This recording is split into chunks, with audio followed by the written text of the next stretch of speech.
Hello, everybody, and welcome to the June 14th Trips and Traps. I'm Andy Serling, joined by Eric Donovan. We have 4 races to bring you this week from Belmont Stakes Week, including one of the undercard races from Belmont Stakes Day. But let's get things started with June 6th, race number 2, a maiden claiming race for fillies and mares going a mile 16th on the inner. I'll admit right away this is half a wine, because I bet on this horse Allura, and I'm not saying that the 5 Allura was going to win this race. I just don't think we have any way of knowing what Allura would have done, because she was never given a fair chance to run at any point, Eric. Yeah, this is an epic trip for Trips and Traps, I think. I mean, Allura breaks, in fairly good shape in here, sitting fourth in between horses, right in that second flight of horses in a good striking range, and it just goes downhill from here. It's all about position, and we keep hearkening back to what Richie Migliore says about getting your position going forward. This was a horse that lost her position going backwards throughout the running of the race. Typical inner-track race. Everybody's grabbing. They're going slowly. You just wonder why nobody wants to sort of seize the bull by the horns, and this horse, Allura, just goes from this position in a reasonably good spot. The pace never quickens up, and the rider's always got a stranglehold and basically ends up back in last by the time they turn for home. Yeah, it was just a miserable ride, and Allura coming off a layoff for Billy Turner's second start back off the layoff for this race, so you would think that, this might be the spot where she might fire, and you see her here in between horses steadying out of that spot, so you go from, fourth right behind the leaders to fifth right behind, 2 packs of horses, and it's going to get in some more traffic trouble down on the inside of the turn. Yeah, it's just as though there's never any sense of urgency to try to hold your spot. Now, listen, it's not like she quit so badly that she couldn't have been a little closer, and the field kind of bunches here, but she was never in a spot. Maybe she was never in a spot where it's going to work out. You see her between horses. She'll get shuffled back even farther. The other thing is, Eric, she ends down towards the inside after this.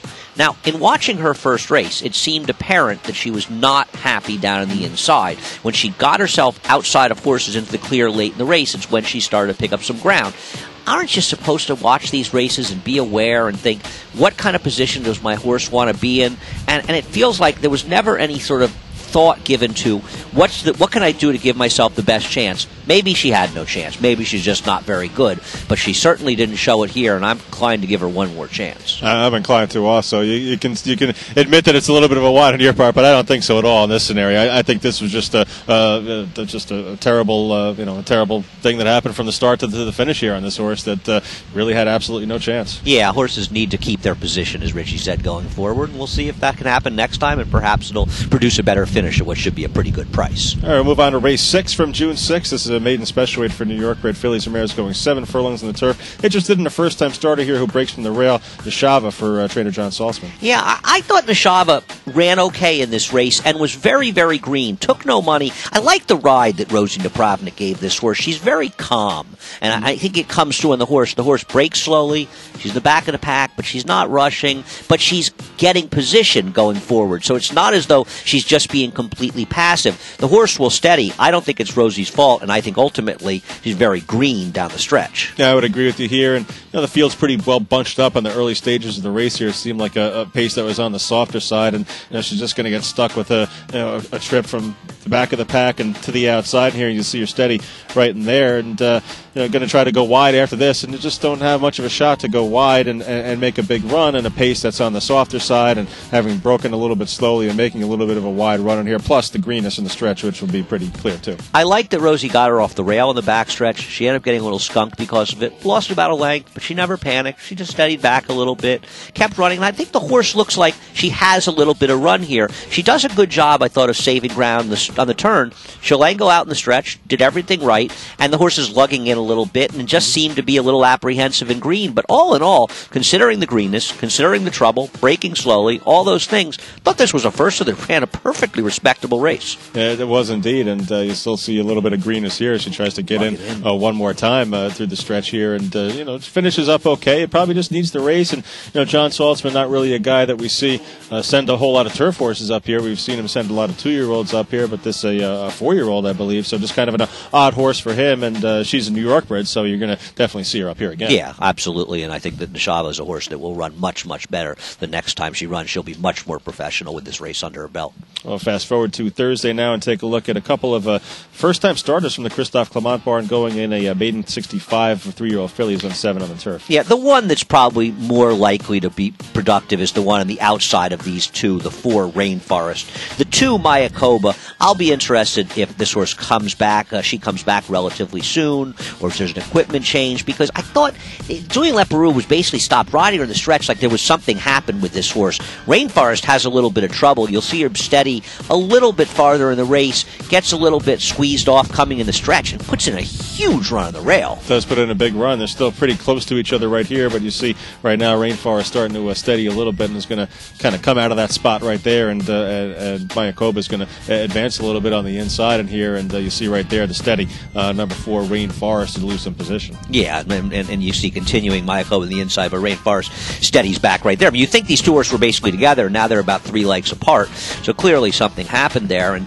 you'll see going towards the outside, Rainforest will sort of be in the 2 to 3 path around the turn, 3 late in the turn, and then has to duck over the rail. And once this horse gets sort of in a position where his headway in front of him, he's really running. Really running here, and we'll take a look at the 2 Mayakoba, who's in behind horses there in the blue and black silks, and take a look at her, see if you can see anything, because I couldn't really tell what was happening. Just seemed like a horse that got tired, and maybe you're right, maybe something went wrong here. But watch out for that big run from Rainforest, who's going to go down to the inside. Yeah, the green hat down on the inside. I don't know with Mayakoba. Maybe Julian just said, I have no horse, and at this point he's basically given up. He realizes there's no reason to push the horse any farther, or maybe something happened. But Rainforest, man, that horse really puts in a nice run from losing position and being out of position during the running of the race. Not a meaningful, still ends up losing the race by about 5 lengths, but considering everything that happened, Rainforest ran very well for Christophe Clement. His horses have been running incredibly well at this meeting. Wasn't a whole heck of a lot of pace in that race either, as the horses running 1, 2, 4 pretty much stayed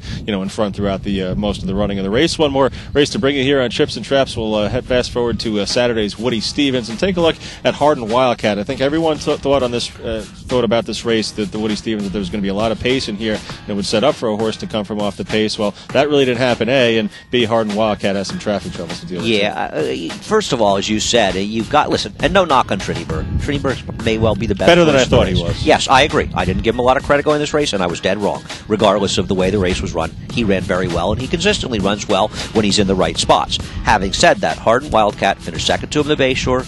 He had a ridiculous trip in a no-pace race here a few weeks ago, and this race, the pace, which appeared pretty fair on the racetrack, it just held together so well from a dynamic standpoint. Hardin Wildcat never had a shot, and also Hardin Wildcat wasn't winning without the trouble, but Hardin Wildcat had nothing but trouble throughout the stretch. Yeah, nothing but trouble, and you'll see Hardin Wildcat get back on the screen fairly soon here beneath jockey Javier Castellani. The one thing with him, though, he's a closer who's been running in 6 and 7 furlong races, and just with his style, he's behind the 8 ball a little bit. He's at the mercy of the pace a lot of the times as he gets back into the picture here, which is kind of a problem with him, even though he runs very well here and definitely encounters some trouble and was pace compromised. Well, perhaps when he gets to the Amsterdam and King's Bishop and Saratoga, tries to go outside here, you're going to see him, instead of going, he's got nowhere really to go. What's Javier going to do? He's in a bad spot. He thinks maybe I'll get there. Separation, no separation, goes back towards the inside. This horse is going to drift over on him and shut him off again. Now he's got to go back towards the inside. This horse is coming over on him the other way a little bit as he's trying to go. That horse is like his nemesis during the running, and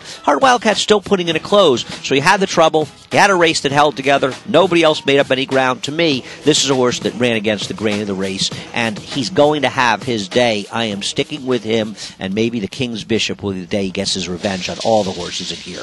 I agree with you. I mean, you take a look at another race, and you see there's more pace in there, and you just hope that one day he'll get the fair kind of pace scenario. Even though the pace was pretty quick here, they just ran 1, 2, 3 around the track, and he was the only horse that really did any running from behind in the race. I agree. It's an odd race. It'll be interesting to see what happens. Amsterdam, King's Bishop at Saratoga. And one of the beauties of horse racing is you always have all these things to look forward to, and it's not so bad to wait, especially when that waiting produces a winner. Absolutely. I agree with that wholeheartedly. Well, that'll do it for this episode of Trips and Traps. Remember, we'd love to hear your viewer comments at tripsandtraps@NYRAInc.com. So give us some suggestions and let us know what you think. Yep, absolutely. And thank you for watching.